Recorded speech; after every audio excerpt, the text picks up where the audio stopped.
o ells senten que els seus clients venen i tenen, bueno, com que s'hi volen posar les piles en el mes de gener. Però jo segurament crec que entre algunes d'aquests temes que posen a la llista, a més d'aprendre anglès, és pues això, cuidar el seu cos o tenir més cura del seu cos.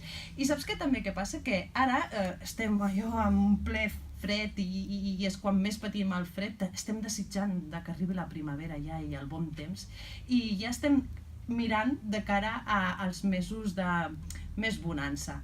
I quan mirem en els temps de més bonança, potser també intentem que el nostre cos estigui més acorde amb l'estètica que avui, i més sans també. Sectors totalment diferenciats entre ells, però que tenen una importància vital per al cos. D'una banda tenim el Centre Dental Montal. Ens acompanya el Josep Montal i la Sara Daer. Molt bon dia. Bon dia. D'una altra banda tenim a Cosmenou i ella és la Eva Santos. Bon dia. I després, per últim, tenim a l'Astrid Barquer, que és la cap de Vitamdel. No, Vitampleni. I bé, doncs, d'una banda, la importància que té començar per una boca higiènica, amb bons hàbits. D'una altra banda, amb uns bons hàbits en menjar, que ens ho pot aportar l'Astrid. I per últim, doncs, últimes tècniques en cosmètica és el que ens podràs aportar la Eva. Doncs sí, nosaltres sí que notem ja en aquests principis d'any és que la gent en aquesta llista, com comentava la Marisol, té pendent de posar-se guapo, de cara ja estem pensant en la Setmana Santa, en l'estiu, i els nostres clients ja ens demanen quines són les darreres novetats per poder oferir els tractaments en els centres d'estètica. El que sí volia comentar, que tot i que nosaltres ens dediquem a lo que és el tractament de la pell i que realment la part cosmètica per nosaltres és molt important, tant a nivell de principi actiu i tenim molta sort darrerament perquè tenim uns actius molt evolucionats, però no ens en hem d'oblidar que la pell està connectada a la resta del cos i que ella funcionarà depenent de com nosaltres tractem el nostre cos a nivell tant d'alimentació com altres nivells que aniran sortint ara a la tertúlia. S'han fet excessos, sí, són dies d'excessos. Sí, jo haig de confessar però que aquest any estic molt sorpresa, jo crec que hi ha més consciència cada vegada més a menjar millor, perquè molts assessoraments alimentaris els hem començat just abans de festes. I això m'ha sorprès gratament, perquè penso, la gent no s'espera a acabar les festes nadalenques per començar a menjar millor, sinó que no li importa que hi hagi aquests 5 dies festius de menjar excessos entremig que ja es veuen en cor. Jo també treballo un públic molt concret, jo em dedico molt a l'alimentació esportiva i és veritat que estic en plena pretemporada, al febrer comencen moltes competicions en 2 tipus d'esport on jo m'hi dedico molt i aleshores no val a badar per a aquests clients, però penso que cada vegada hi ha més consciència i que sí que és veritat que l'any nou ajuda a fer-se nous propòsits, però cada vegada la gent és més conscient, o almenys el tipus de client que tinc jo.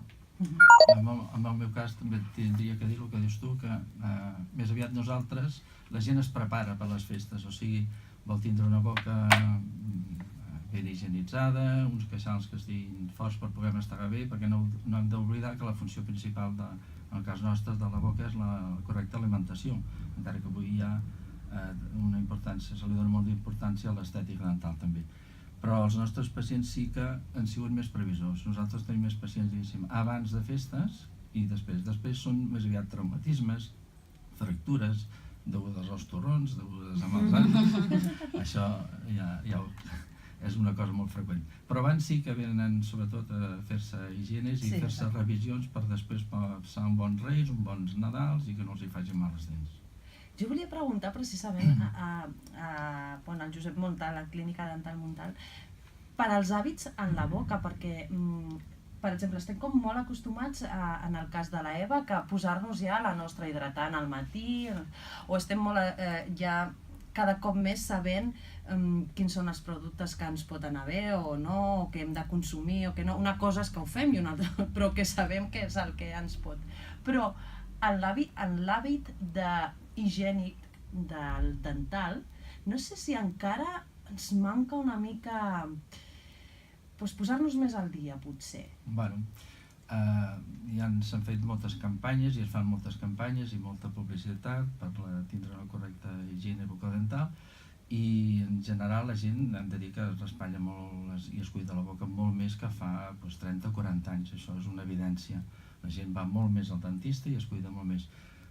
Però, no obstant, els hàbits d'higiene bucodental a vegades la gent diu que es raspalla, però a vegades potser no ho fa bé. O sigui, no sé si és per mancança d'ensenyança, ja sigui a l'escola o a les campanyes publicitàries que es fan, resulta que es raspallen però no ho fan amb la tècnica adequada. Llavors, a vegades cal anar al dentista o assessorar-se per un higienista perquè t'ensenyi a raspallar bé les dents, perquè ens creiem que ho fem bé i per més raspalls elèctrics que tinguem i pastes de dents innovadores i tot, si tu la tècnica de raspallar no la fas correcta, potser no estàs logrant els resultats que voldries. A vegades quan parlo amb el meu dentista em diu, que no sé si vostè estarà d'acord, em diu, te l'has de raspallar just després de cada àpat i molt més temps del que ho acostumes a fer. Sí, això seria el correcte i l'ideal, però dubto que hi hagi gent que es raspalla les dents 3 cops al dia durant tot l'any.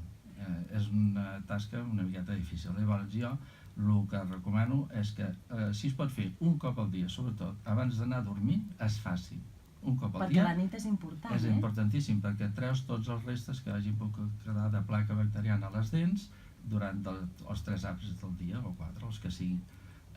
Llavors, la tècnica de raspallat sí que ha de ser la correcta i sobretot fer servir un temps mínim de 3 minuts, perquè a vegades ens hi estem 40 segons i amb això no n'hi ha prou. És molt important.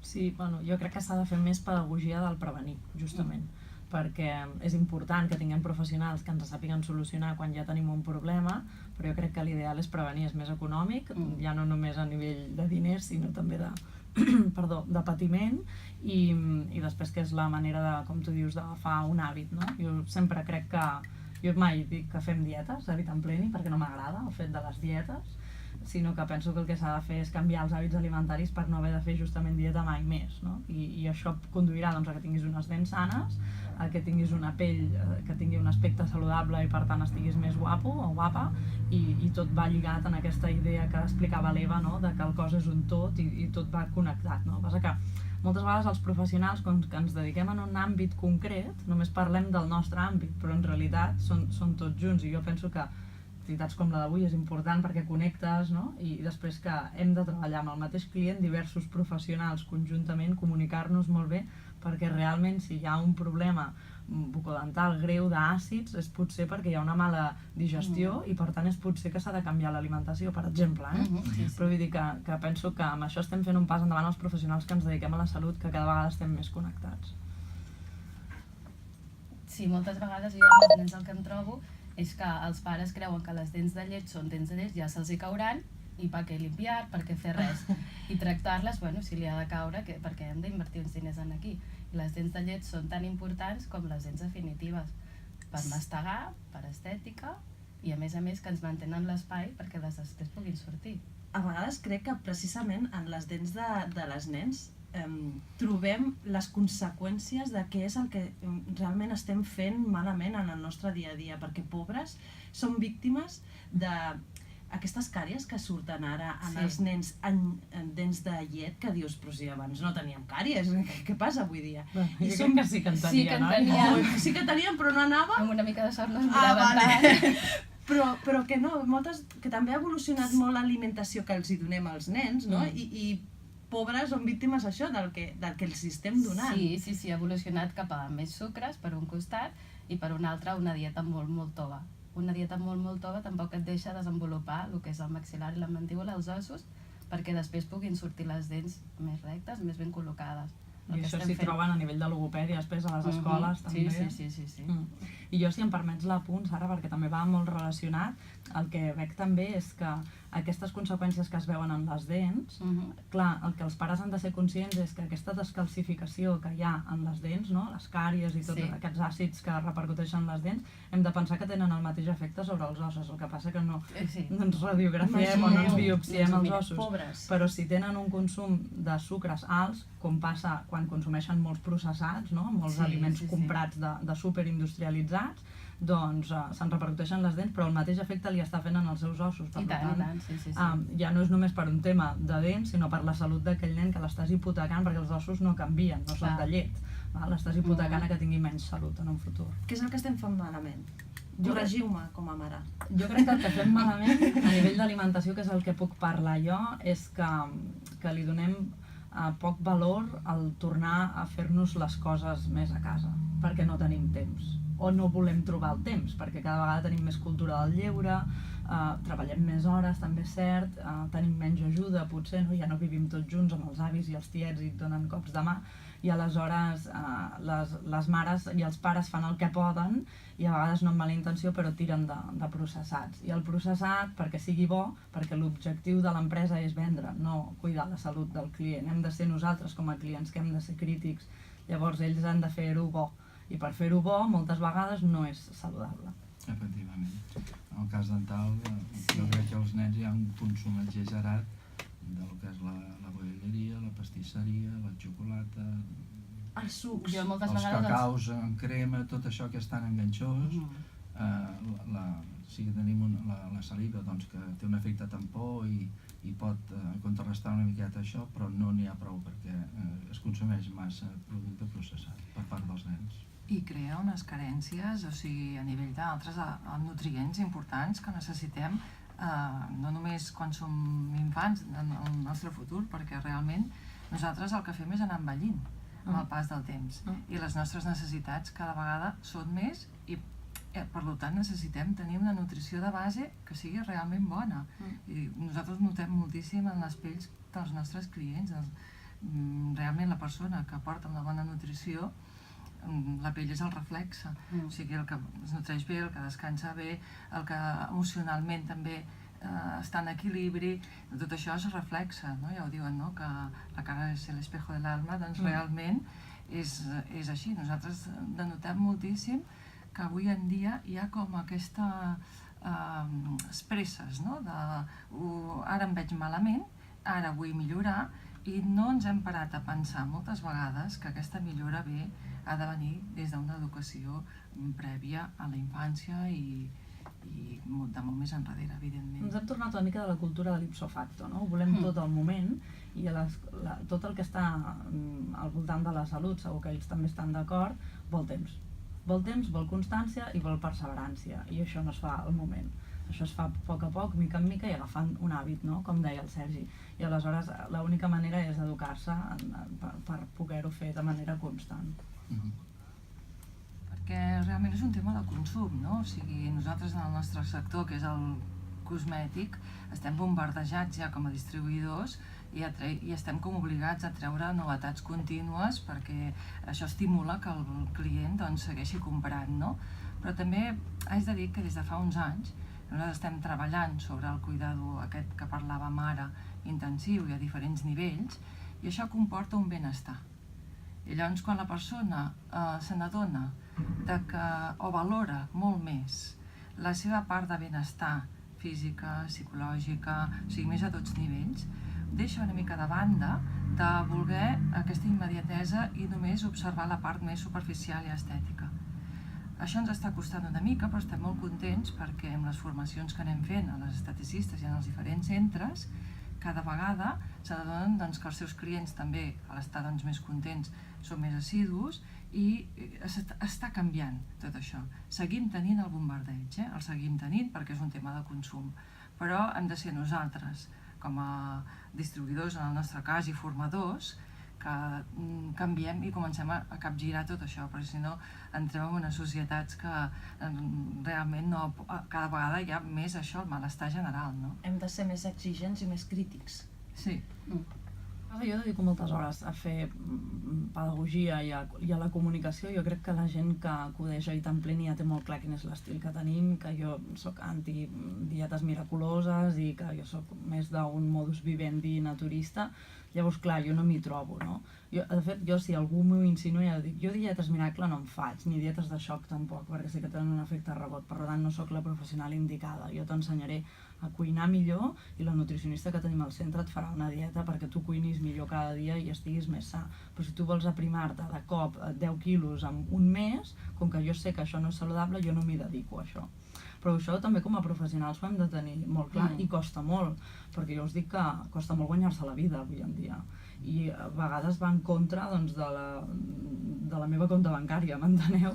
Però al final penso que haig de tenir una visió a mig llarg termini i haig de buscar un estil concret i que els clients arribaran a mi per aquest estil concret. Llavors jo no em trobo amb aquesta resistència perquè crec que ja tenen molt clar quin estil tinc jo. Ara, les dietes milagro, els detox, els aprimar-se en poc temps i sense sacrifici és Vox Populi, que té moltíssim furor, no? Per tant, no ens agrada sacrificar-nos i que ens costi tot en general. Anava a dir que en el meu camp, per exemple, una mancança que hem tingut sempre és que en la nostra formació com a odontòlegs i com a dentistes sempre s'ha prioritzat més el tractament, o sigui, l'actitud mecànica, arreglar coses, arreglar càries, posar pròtesi, i el tema de la prevenció, malauradament, doncs s'ha descuidat molt. A la carrera, doncs, el tema de la prevenció són dues lliçonetes, t'expliquen 4 coses, que si el fluor, que si els raspats, que si els col·latoris, però ja està. I llavors no hi ha una ensenyança de fer pedagogia de la prevenció. La majoria de dentistes ens dediquem doncs, a obturar fent endodòncies, a fer tractaments al linear dents, a fer blanquejaments o el que sigui, i potser també reconeixem que a vegades dediquem poc temps a la pedagogia de la prevenció, i és molt important.